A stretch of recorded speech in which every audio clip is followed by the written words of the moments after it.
welcome back to the video. I'm Lexi Nardoni if you're new here, and I'm here with my favorite apron, as you guys know. You've seen my other videos, Senor Frog. And we're back with another Cook With Me. This is my third Cook With Me, all vegan recipes, so check out the other ones if you want. Today I am going to be making 3 different types of vegan meatballs. I'm making it with the Impossible meat, but you can also switch it out for the Beyond. I like both. I like Impossible a tiny bit better, that's why we're using it. And I'm going to show you how to make Italian meatballs, Asian inspired meatballs, and Swedish meatballs. So all different kinds so that you will have all your meatball needs. I think what I'm going to do is make all the meatballs like kind of at the same time, like when I put in another, and then cook them all at the same time, because meatballs all take the same amount because, yeah, whatever, make the sauce while I'm cooking the meatballs. Let's get into it.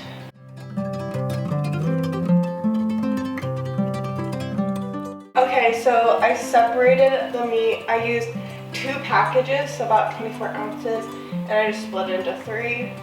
So I can do this. I also don't have the same size bowl, so it's increasing in size. So we're gonna start with the Italian meatballs. You need olive oil to replace if any recipe has like eggs or something in the meatballs. I just put a little bit of oil to make it vegan.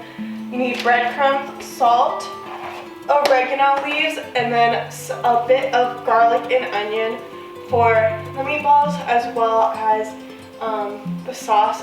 The recipes are all going to be below, so you can get exact measurements down there. We're going to do about half a tablespoon of oil. I'm just going to eyeball it. And you can see all the amounts of, I chopped up garlic, onion, and some ginger for the Asian meatballs.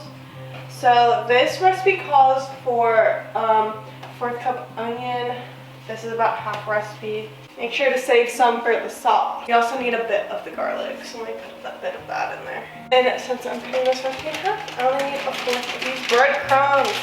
Breadcrumbs are a staple in every single one of the meatballs, just FYI. Maybe I should like read some like, not like cookbooks, but like cooking books to understand how some of these things work, I guess. I'm gonna just eyeball it. You need about 1/4 teaspoon, so not that much. But I like to season mine the way I like it. So I'm going to mix this with my hands. I just realized I'm gonna have to wash my hands after each one of these. Cool. My favorite part. At least it's not real meat, because that smell makes me throw up. Alright, but like low-key already starting to smell good and look good. Now we can push that to the back. And I'm gonna get up for the next one.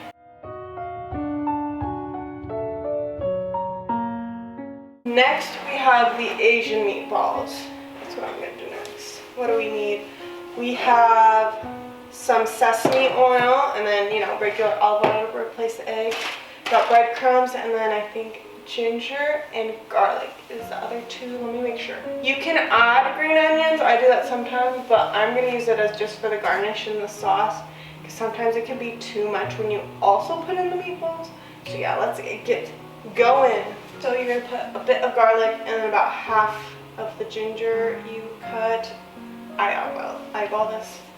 You'll see how much I put in there. And then just like a tablespoon of oil, or half, like I said last time.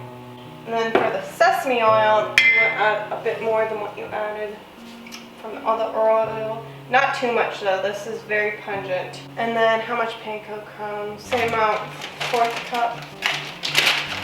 And now we get to do the fun part, which is mixing. It's not really the fun part if you can't tell. Now we can set the Asian ones back here. And lastly, we have the big old bowl for the Swedish meatballs. Let me go get the ingredients.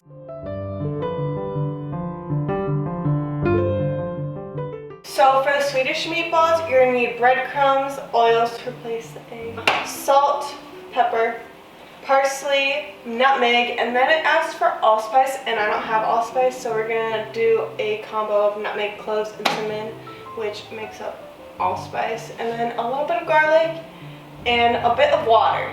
So let's put that in. Okay, I'm gonna put this garlic in there, and then the rest should be for the Italian. I'm gonna use a 4th cup of breadcrumbs again. And then it says a 4th cup of water. I don't know. I've never actually made Swedish meatballs. This is my first time. But they do have at IKEA like vegan version of their Swedish meatballs now. And it's so good. But I wanted to try to make it. Some olive oil. Half a tablespoon of parsley. Put a bit of parsley in there. Salt and pepper to taste. And then about like a tiny bit of each of these, so we're gonna do that real quick. You'll see. And now for my favorite part again, which is mixing. I'm gonna put it back here with the rest of them. I'm gonna do time lapse of me making the meatballs. I need to preheat the oven to 350. The meatballs are gonna go in for about 15 minutes, maybe a little bit longer, because I know vegan meat does take a bit longer to cook, just to cook it all the way through. And while that is cooking, I will make all the sauces for these meatballs.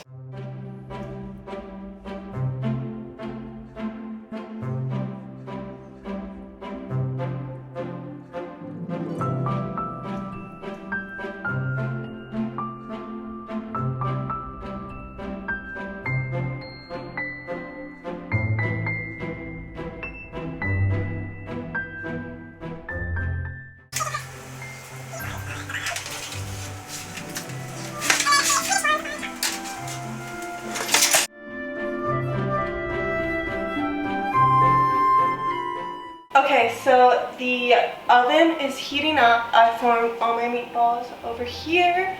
So I'm going to start on the first sauce, and I'm going to start with the Italian one. So I have all the ingredients right over here. I use tomato sauce in the can, and I got onions and garlic, and then you got the wine. I put brown sugar in it, also olive oil and Italian seasoning, and I use a specialty olive oil that's like Italian herbs. So yeah. So you're gonna heat up the olive oil, and then you're gonna add the onion and garlic. You're gonna want to reduce it down to medium, and then you're gonna add the tomato sauce. For the rest, you're gonna add about a tablespoon and a half of brown sugar, and then I like to eyeball some cheap red wine. And you just kind of eyeball the red wine, and then you just throw in some Italian seasoning. Makes the best. Oh, there's my oven. I'm gonna put my meatballs in after I stir this. So that is basically it for the Italian sauce. Basically, after I add all that, I just let it boil when you see bubbles popping to like kind of cook off the alcohol from the wine, and then I'll reduce the heat and just take it off, and then you just serve it over the meatballs. Speaking of meatballs, let's get those suckers in.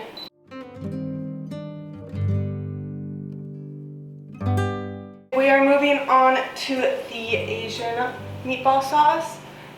If you used ground ginger and what's it called, ground garlic, then you don't need to actually cook it. I'm using fresh garlic and ginger, so I'm gonna like cook that a bit. So if you're not, you can just whisk all the ingredients together. First, we're gonna start off with heating up the garlic and the ginger. Once the garlic starts looking like it's getting cooked, then I'd reduce it to low, and we're gonna add the rest of our ingredients. We're gonna put a fourth cup of teriyaki. Then you put your rice vinegar, and you do whatever, like half the amount of what you just did with the teriyaki. And then lastly, you're just gonna put a bit of soy sauce, and that one should be ready. I'm gonna taste it real quick to make sure it tastes good. I'm going to clean up a bit, and then we'll move on to the last sauce.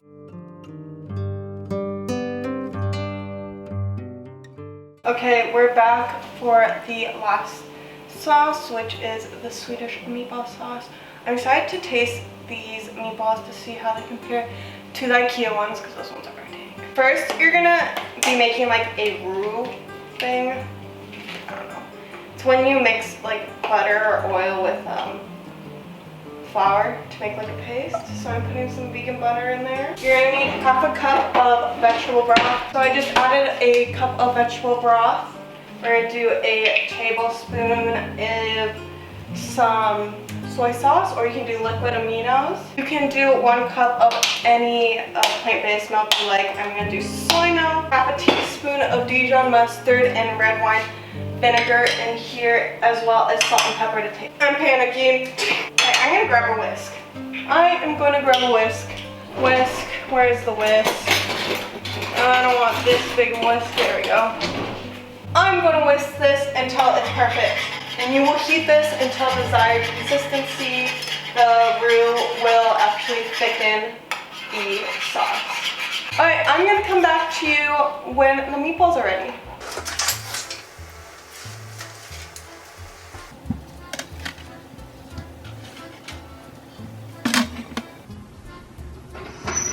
Alright, now that we're done with the cooking portion, I have my meatballs sitting here cooling down. I have all my sauces done. I'm going to plate for you guys, and I'm going to meet you at the tasting table. So I'll see you guys at the taste test.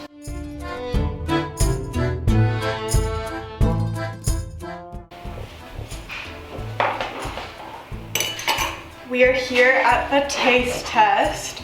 I have 2 of each kind of meatballs in front of me, and I'm gonna taste each one. I'm so excited. I think first we're gonna start with these ones, the Italian meatballs. I think I've made this before, so I think I know it's good. Let's see.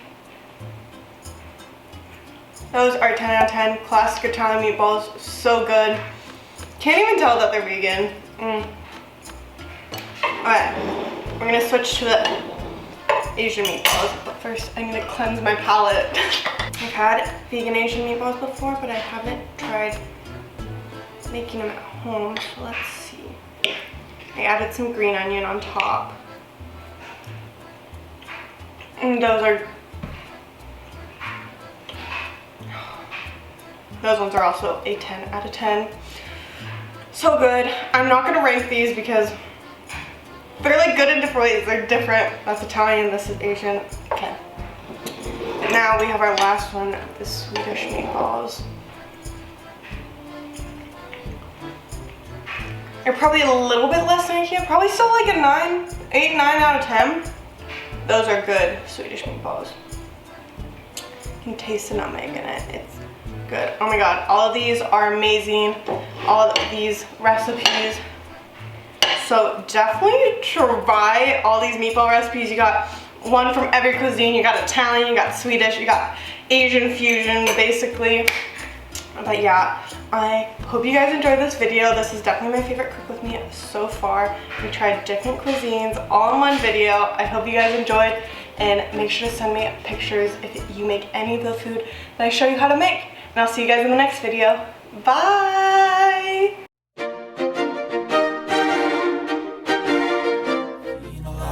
Change, been through a lot of pain. Some things are not the same as they were a year ago.